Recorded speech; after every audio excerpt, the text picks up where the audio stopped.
Bună ziua tuturor și bine v-am regăsit la un nou videoclip. Mulțumesc tuturor pentru aprecierile pe care le aveți față de mine și față de acest canal de YouTube și pentru comentariile frumoase pe care le lăsați. Și mulțumesc celor care distribuie mai departe videoclipurile mele pentru a ajunge la cât mai multe persoane. Mulțumesc tuturor! După cum puteți observa, avem două variante, varianta numărul 1 și varianta numărul 2. O să vă rog să vă alegeți una dintre cele două variante cu care considerați că rezonați cel mai bine sau să le ascultați pe ambele și să luați doar ceea ce vi se potrivește. Iar eu, bineînțeles, voi începe cu prima variantă.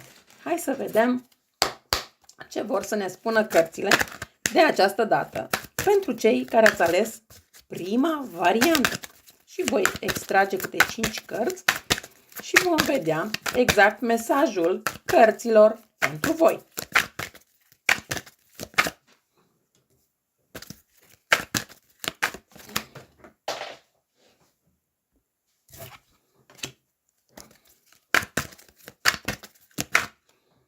O să mut cărțile mai așa.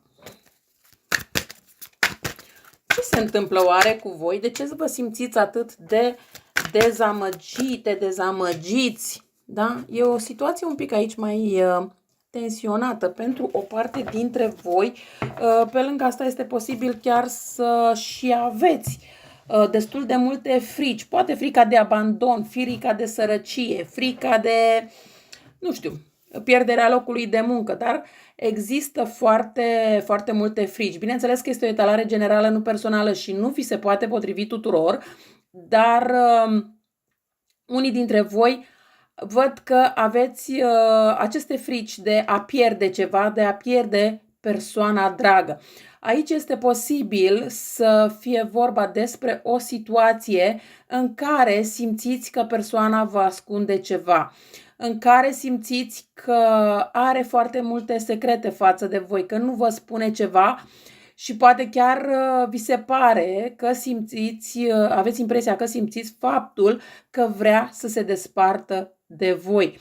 Se poate întâmpla să simțiți că în această perioadă această persoană este mai rece, este mai distantă, este mai, cum să spun eu,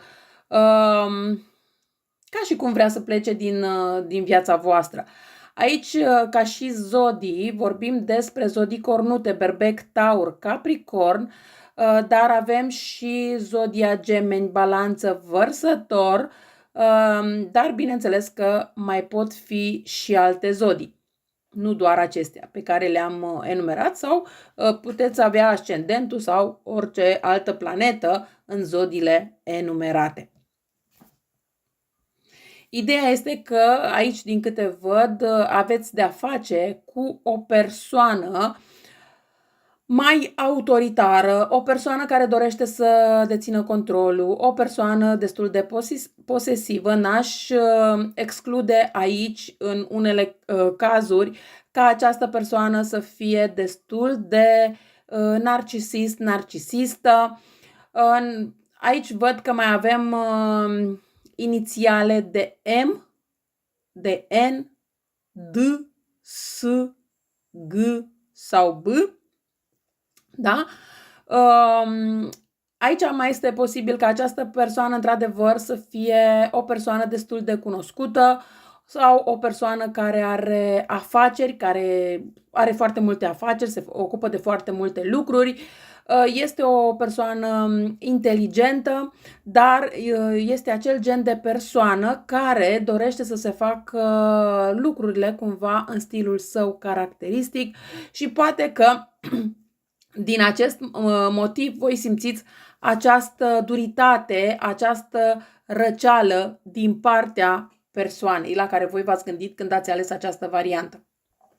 Aici cărțile vă recomandă să scăpați de sentimentul de neputință, să scăpați de sentimentul de frică și să acționați. De ce? Pentru că rămânând în această stare de frică, de nesiguranță, nu veți face altceva decât să vă afundați într-o astfel de situație din ce în ce mai rău. Cu cât veți ieși, cu atât veți fi și învingători, învingătoare.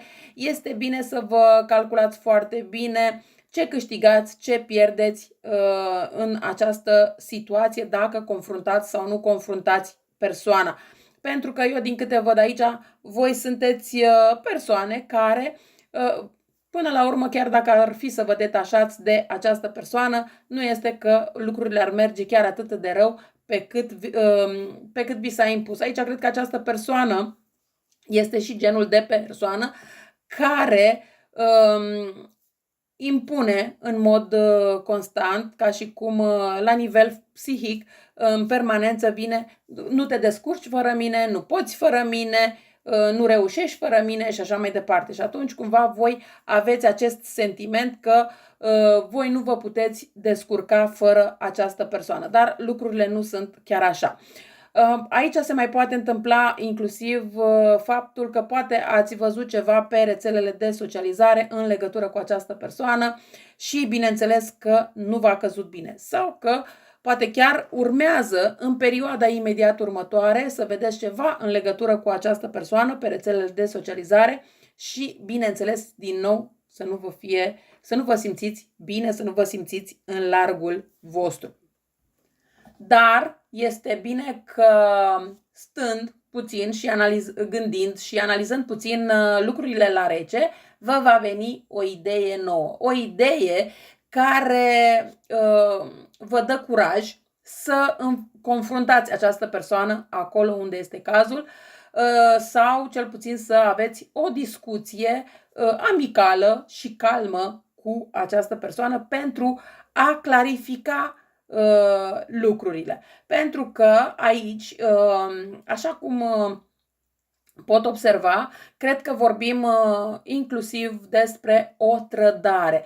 Această trădare nu neapărat că este în toate situațiile la fel, da? Pentru că este o etalare generală, dar în unele situații, da, este o trădare în sens de o situație de trio, pentru că mai există o altă persoană, dar bineînțeles că această trădare poate să fie și în afaceri, poate să fie faptul că v-a spus o minciună care, în momentul în care aflați adevărul, vă rănește și dacă v-a mințit cu ceva, veți afla adevărul foarte curând și e clar că vă veți simți trădate, vă veți simți mințite, e ca și cum vă simțiți înjunghiate pe la spate sau înjunghiați, da? Pentru că sunteți și bărbați cei care vizualizați acest videoclip.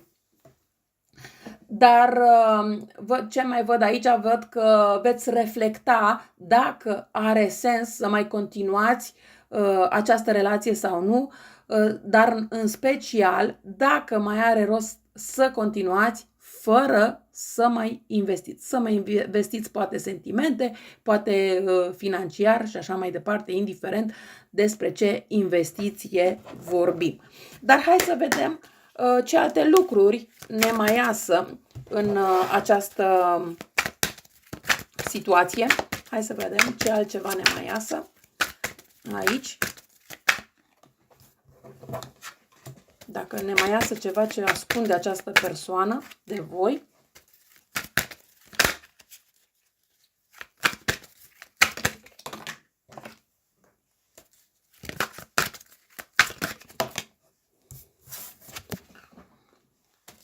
Aveți grijă aici că aveți foarte multe frici și cred că mai mult aici sunt gândurile voastre decât ale celelalte persoane, deci un pic de atenție din punctul ăsta de vedere. Aici, așa cum am spus, pot exista situații de trio în acest caz și voi vă doriți o stabilitate cu această persoană, iar cumva vedeți că această stabilitate nu are loc, nu vine. Cumva așteptați mai mult de la această persoană, iar persoana nu face pașii necesari înspre voi. Pe lângă asta, cred că persoana respectivă este posibil chiar să se afișeze mai mult cu cealaltă persoană, cu persoana care are o relație stabilă, iar lucru pe voi vă deranjează și vă rănește foarte, foarte mult. Un pic de atenție aici, pentru că această persoană, într-adevăr, este posibil să facă toate lucrurile acestea și pentru a vă face geloase. Dar, în același timp, o face și pentru că își dorește să se apropie din nou de persoana cu care are stabilitate. Da? Nu prea văd. Aici cred că în mare parte voi sunteți persoana oficială, în foarte mare parte, da? Iar dacă întrebați dacă această persoană, după toate trădările, toate minciunile, se reîntoarce la voi, da, să știți că se reîntoarce și n-ar fi nimic exclus ca să vedeți pe rețelele de socializare tot felul de lucruri, tot felul de poze, tot felul de cântece, dar atât cu voi cât și cu cealaltă persoană. Cumva această persoană încearcă să se împartă în ambele direcții, să vadă totuși unde rămâne, dar își dorește stabilitatea din familie cu persoana care are o relație oficială. Este o persoană destul de nehotărâtă și din acest motiv face toate aceste lucruri, pentru că nu știe încotro să se împartă. Veți observa chiar o stagnare la nivel fizic și că nimic nu se schimbă. Totul rămâne la fel. Această persoană încă nu este dispusă să ia niciun fel de hotărâre. Nici că rămâne în totalitate în familie, dar nici că se îndreaptă spre amantă. E clar că în această situație voi nu vă simțiți în siguranță și aveți tendința de a vă retrage, de a fugi de lume, de această persoană, pentru că, e clar, nici nu vă place să dați foarte multe explicații tuturor și una la mână și doi la mână, cred, și al doilea punct de vedere este faptul că cred că și vreți să lăsați persoana să ia o decizie fără a fi influențată de către voi. Și asta pot să spun că este un lucru destul de bun, să lăsați persoana să ia hotărârea, pentru că mai apoi s-ar putea să vă scoată ochii cu o astfel de situație. Într-adevăr, persoana este destul de imatură, este o persoană destul de visătoare, care nu vede obstacolele, care nu vede cât pierde sau ce pierde dacă renunță în totalitate la voi. Această persoană, așa cum am spus, aici în foarte multe cazuri este situație de trio, persoana nu știe încotro să se îndrepte, dar bineînțeles că există și o mică parte unde nu este vorba de situație de trio, este vorba poate de familie, de mamă, soră care încearcă să îl îndepărteze sau să o îndepărteze de voi și bineînțeles că această persoană nu știe ce să aleagă. Dar din punctul meu de vedere vă va alege pe voi persoana cu care are stabilitate, cu care și-a făcut anumite vise, cu care și-a făcut anumite planuri, da? Nu doar o relație de azi pe mâine. Doar că trebuie să mai aveți răbdare până când această persoană va lua hotărârea necesară și foarte clară. Până atunci e clar că este această perioadă un pic mai nefavorabilă, ca să zicem așa. Bun, cam astea au fost informațiile pentru cei de la... Aici n-ar fi nimic exclus, că poate unul din părinți să-i fi spus, păi lasă-l pe el sau pe ea și mai bine căsătorește-te cu o altă persoană, că e mai bogată, că e mai frumoasă sau mai știu eu ce, da? Și atunci, bineînțeles că din cauza asta persoana este destul de nehotărâtă ce să facă, cum să facă, să asculte de părinți sau să-și asculte inima, da? Poate să existe și o astfel de situație.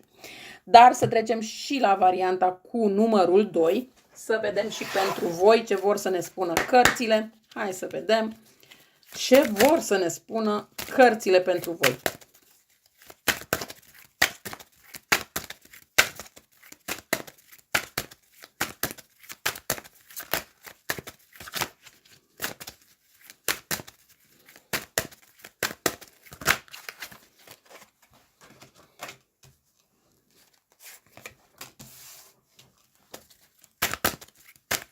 Da, văd că și la voi este o situație destul de...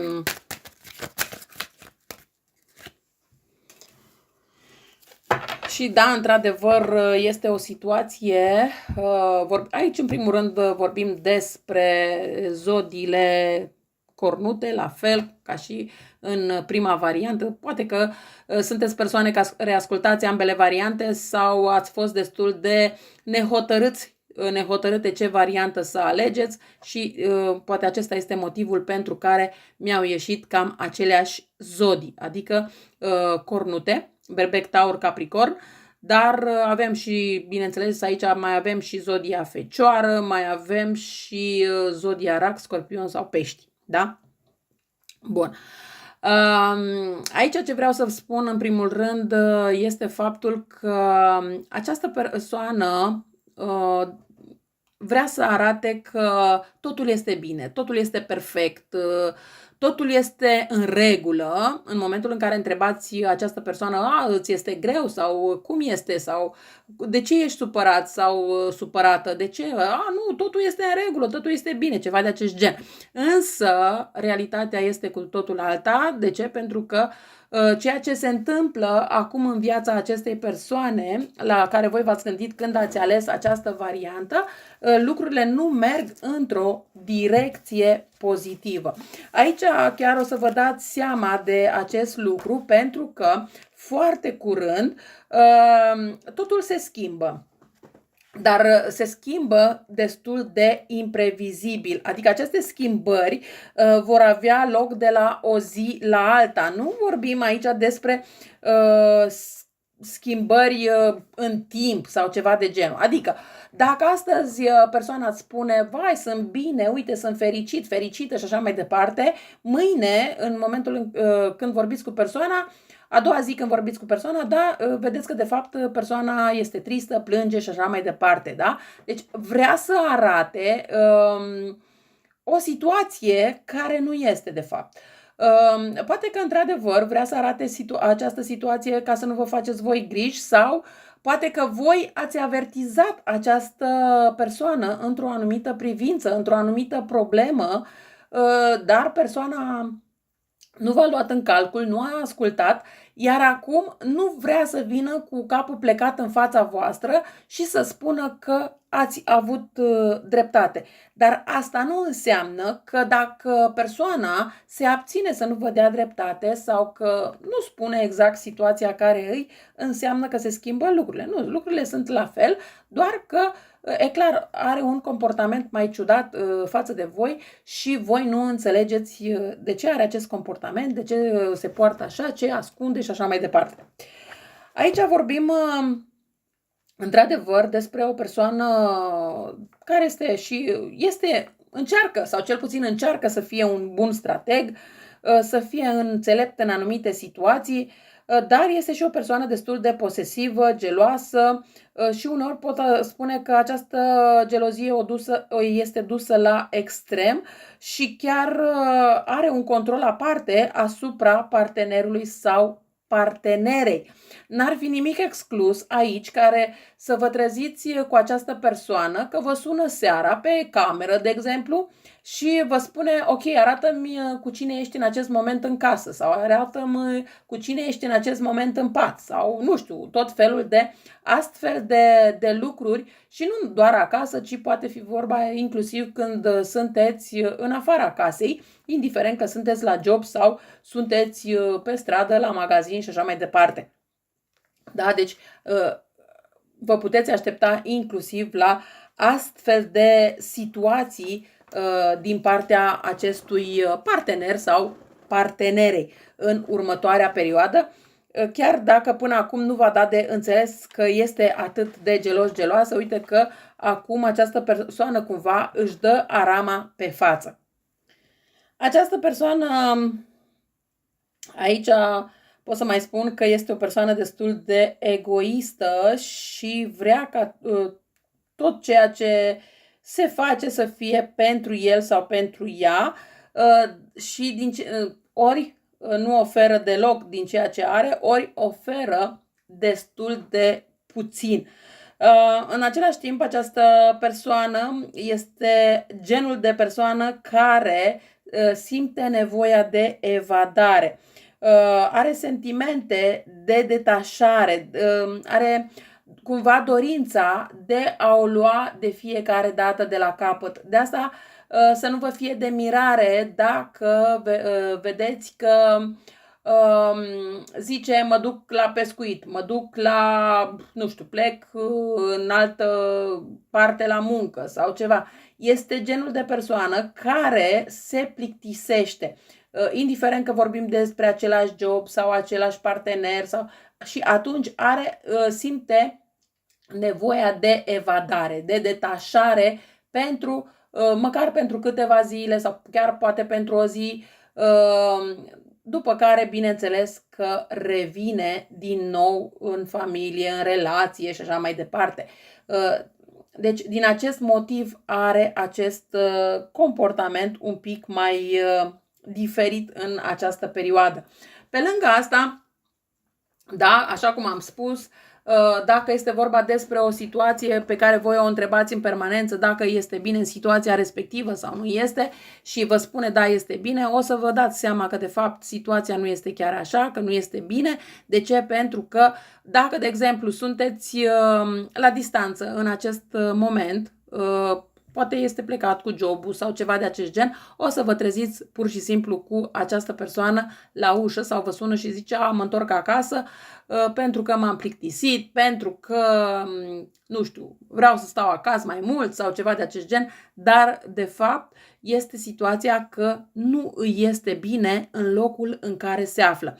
Aici n-ar fi nimic exclus că această persoană poate ales să renunțe la familie pentru o altă persoană. Și acum, chiar dacă a afișat că îi este bine, că totul este perfect și așa mai departe, de fapt situația nu este așa, nu este bine absolut deloc și își dorește o reîntoarcere. Dar hai să vedem ce altceva mai ascunde